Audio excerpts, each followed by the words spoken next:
আমাৰ পৃথিৱীত 800 কোটি মানুহ আছে, পপুলেশ্যন আছে। আমাৰ ভাৰতবৰ্ষতে 142 কোটি 43 কোটি পপুলেশ্যন আছে।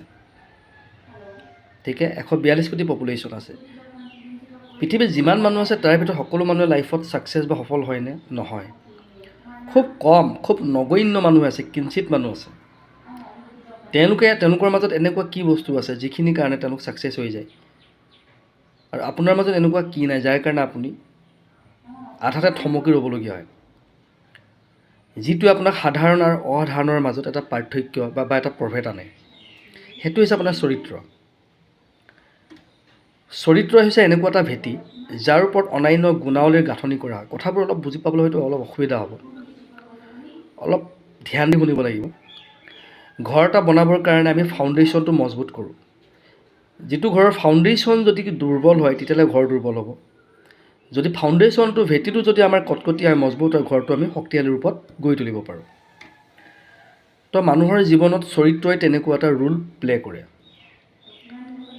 ঠিক আছে, তো আপোনাৰ কামৰ প্ৰতি থকা একাগ্ৰতা, কঠোৰ পৰিশ্ৰম কৰাৰ অনুশাসন আপোনাৰ মাজত থাকিব লাগিব। প্ৰয়োজনীয় অনুশাসনখিনি আপোনাৰ থাকিব লাগিব। ঠিক আছে, তেতিয়া আপুনি গম পাব যে কোনটো পথেদি আগুৱাই গ'লে আপুনি লক্ষ্যত উপনীত হ'ব পাৰিব। আজি বহুত মানুহৰ সৎ সাহস নাথাকে। কোৱা হয় যে সৎ সাহস, আপোনাৰ একাগ্ৰতা,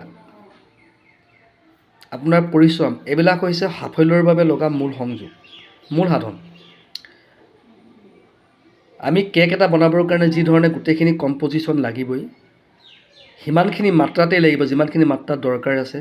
হিট আমি কমো দিব নোৱাৰোঁ, বেছি দিব নোৱাৰোঁ। যদি বেছি দিওঁ তেতিয়াও কেক নবনিব, কম দিলেও কেক নবনে। তো সাফল্য ঠিক তেনেকুৱা এটা বস্তু। ইয়াৰ কাৰণে যিমানটো অনুপাতত, যিমানটো মাত্ৰাত পৰিশ্ৰমৰ দৰকাৰ আছে, একাগ্ৰতা লাগিব, আপোনাৰ সাধনা লাগিব, নিষ্ঠা লাগিব, সততা লাগিব, তো সিমানখিনি লাগিবই। তেতিয়াহে আপুনি ছাকচেছ হ'ব পাৰে।